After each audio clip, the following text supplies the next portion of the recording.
Hi there. Welcome to this week's episode of the podcast with me, Russell Davis.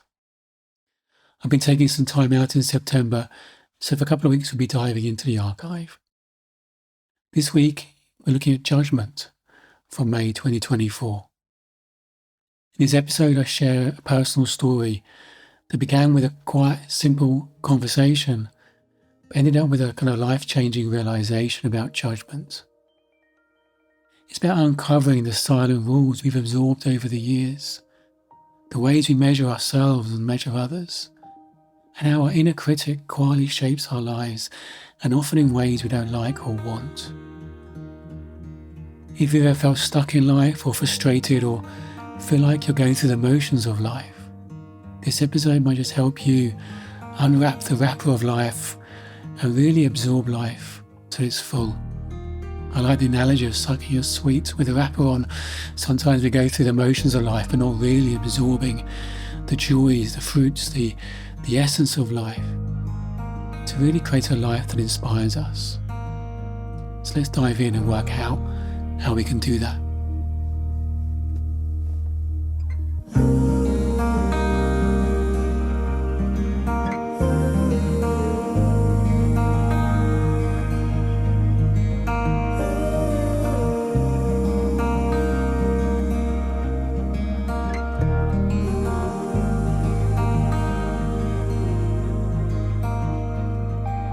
I was once at a training weekend and I was chatting to another participant in one of the breaks, and he was telling me about his life and what's happening. And as I was listening, I realised I had all these judgments about him. I was thinking, how can he do that? How can he make those kind of decisions? How can he live his life that way?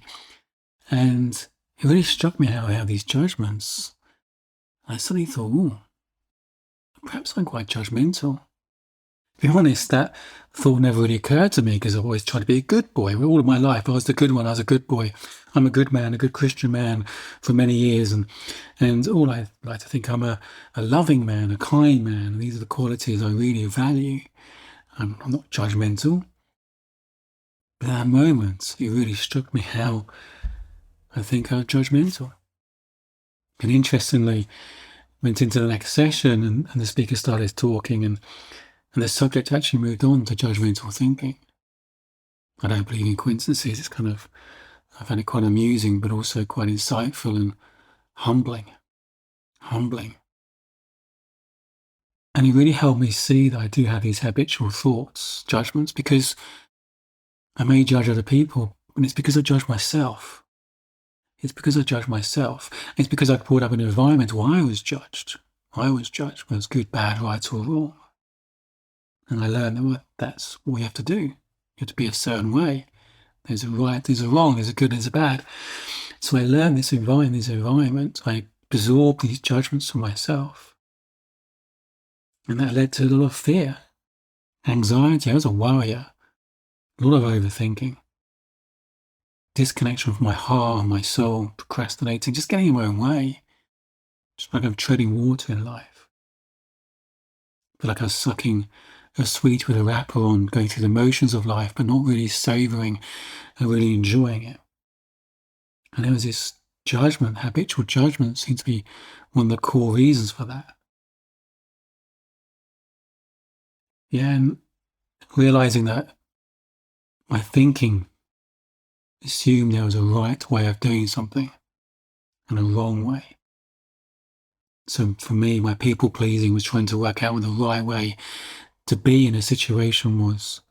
What are the rules I need to play in this situation with this person for them to think good of me?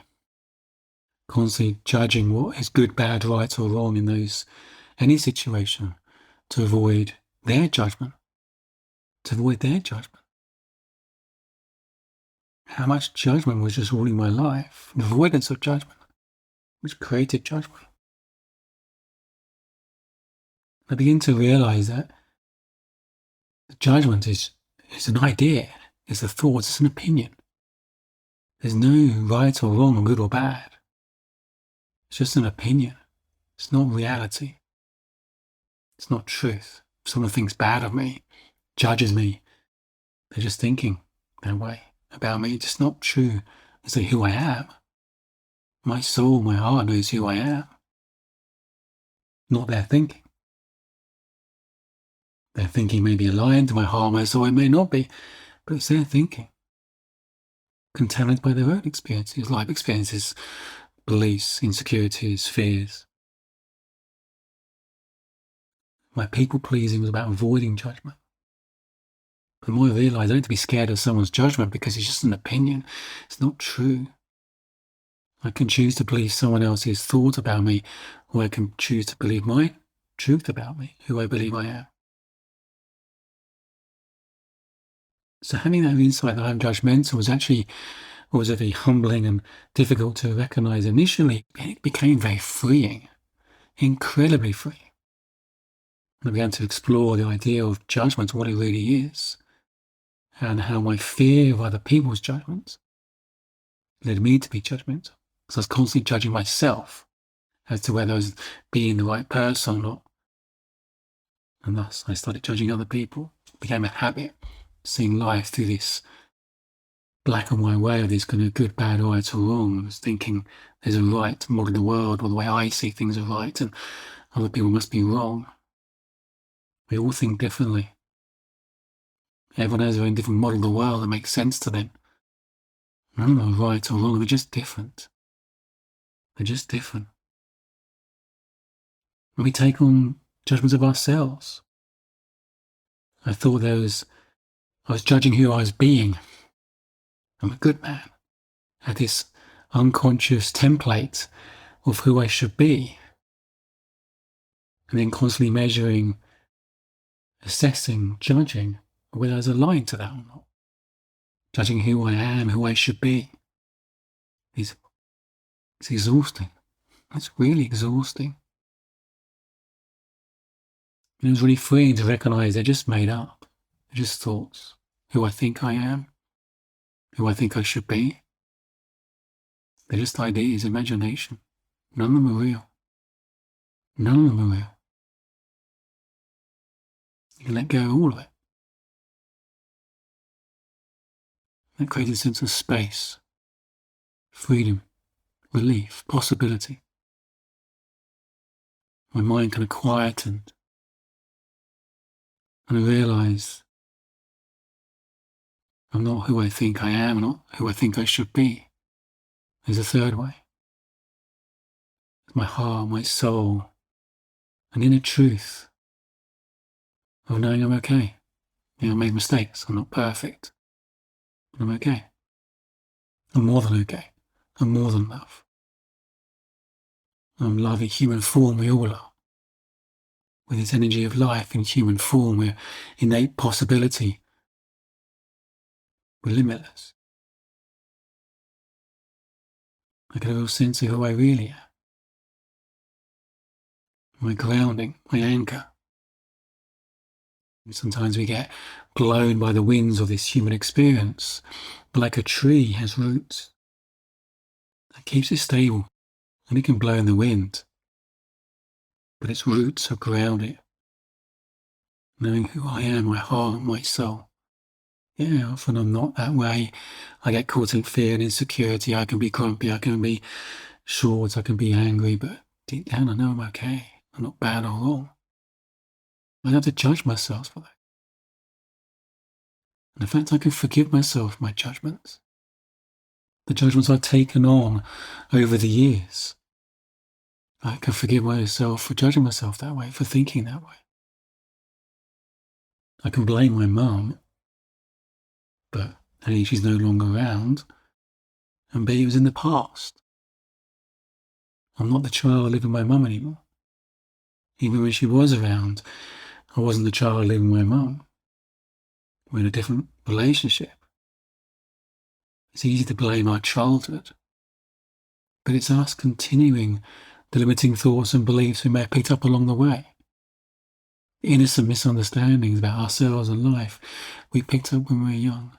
We continue out of habit because it thinks it's there to protect us, to keep us safe, to not get rejected or hurt.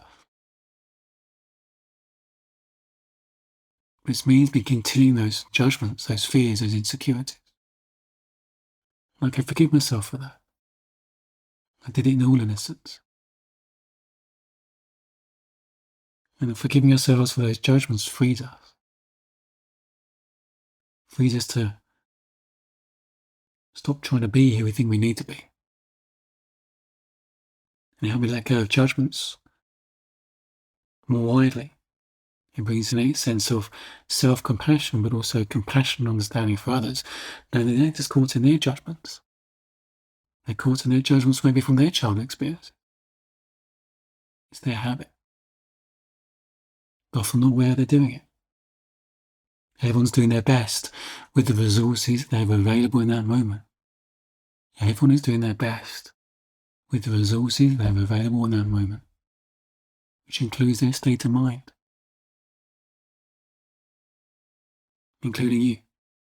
We're always doing our best with the resources we have available. Always.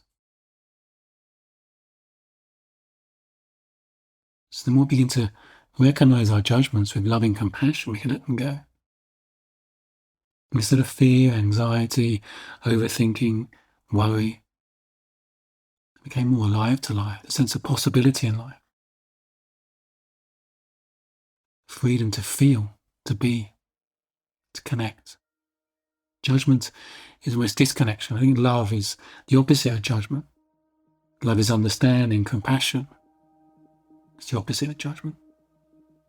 And the other side of judgment is more opportunity to have compassion, understanding, connection. For me, that's taking the wrapper off the sweet and really savouring the connection to our true self, to our life, the possibility to others. For me, that turns life into that HD, the richness of life. For me, that's where the joy is. That's where the possibility is, to feel alive. Loving you.